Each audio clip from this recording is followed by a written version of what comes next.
तुझे लगता है कि वो कुछ करेगा? दिया, अरे दिया कहाँ गुम है? हाँ, क्यों नहीं, आखिर नंबर दिया है अपना। तेरा तो लगता है इनकाउंटर ही कर दिया पट्टे ने। ए दिया, बताना कैसा है? आरती क्या? दिया कुछ जवाब दे पाती उसके पहले ही वो लड़की झटके से रोड पर गिर पड़ी। वे लफंगे आ गए थे। उनमें से ही एक ने उसे धक्का दे दिया था। वो अश्लीलता से हंसते हुए उनके चक्कर काटने लगे। दिया ने बिना समय जाया किए इंस्पेक्टर विनय को फोन लगाया। हो गया, लगे हाथ आर्मी भी बुला लो। दिया शांति से खड़ी थी और अपनी सहेलियों को भी शांत किए थी। ना वो गुस्सा थी और ना ही भागने की कोशिश की। तभी एक ने आगे बढ़कर उसका स्कार्फ छीन लिया। तेरी तो मैं! वो मवाली भी गुस्से में विफरता आगे बढ़ा।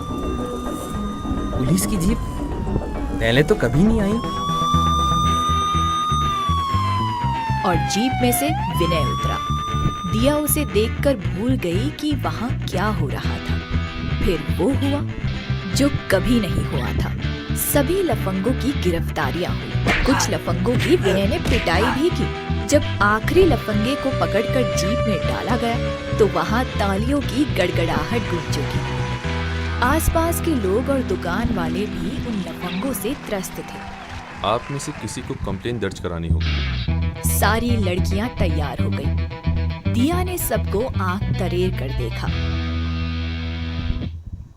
ऑफिस में विनय के सामने बैठी दिया जानबूझकर धीरे धीरे शिकायत दर्ज करा रही थी। जब भी विनय का ध्यान कहीं और होता वो उसे अपलक निहारने लगती। तभी धड़धड़ाते हुए अपने कई चमचों के साथ मनोज दिवाकर ने ऑफिस में प्रवेश किया। मनोज दिवाकर, वे लफंगे जिस पार्टी के कार्यकर्ता होने का दावा करते थे। मनोज दिवाकर उसी पार्टी के लीडर का बेटा था। उसे अपने उन लफंगे दोस्तों का गिरफ्तार किया जाना खल गया था। दूसरी तरफ इंस्पेक्टर विनय भी बहुत ईमानदार और कर्मठ था। 3 साल की नौकरी की अवधि में ही 3 बार ट्रांसफर हो चुका था।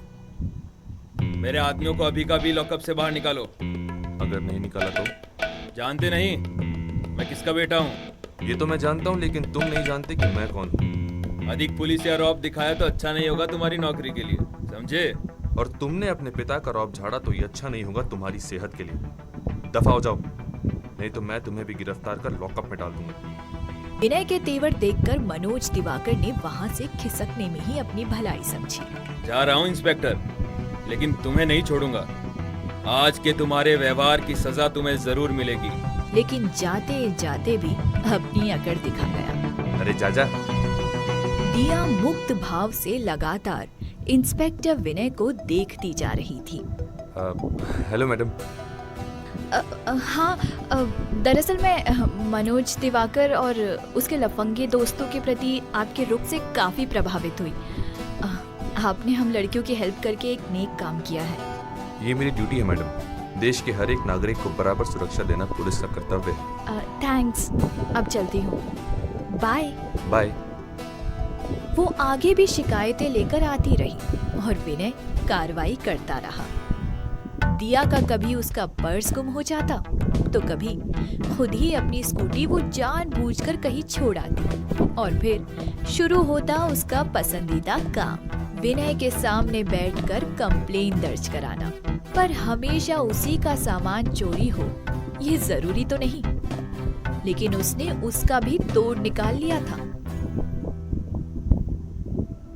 एक दिन अपने वॉचमैन को लेकर पहुंच गई पुलिस स्टेशन और विनय के सामने बैठकर उसके बेटे के गुम होने की रिपोर्ट लिखाने लगी। सॉरी, जब तक इनके बेटे को गायब हुए 24 घंटे नहीं हो जाते हम गुमशुदगी की रिपोर्ट नहीं लिख सकते। अरे साहब जी, बेवड़ा आवारा है एक नंबर का, बड़ा होगा कहीं। हम तो बोले भी दिया बिटिया को कि लौट आएगा, पर ये मानी नहीं। वो तो पहले भी तो गायब हुआ है। ओह, लेकिन आपने ये मुझे नहीं बताया था कि वो पहले भी गायब हो चुका है। अच्छा, ठीक है, मैं 24 घंटों के बाद आती हूँ। देख लीजिएगा सर, 24वां घंटा बीतेगा भी नहीं और वो फिर से यहाँ होगी। विनय उसे जाते देखता रहा। एक दिन सुनसान कॉलेज के ही एक खाली क्लासरूम में उसने नेहा को पीछे से आकर दबोच लिया, पर मौके पर ही लाइब्रेरी से निकल रही दिया और उसकी 2 और सहेलियों ने देख लिया ये सब। वे दोनों तो डर कर भाग गई, पर दिया ने हिम्मत करके शोर मचा दिया। हेल्प! कहानी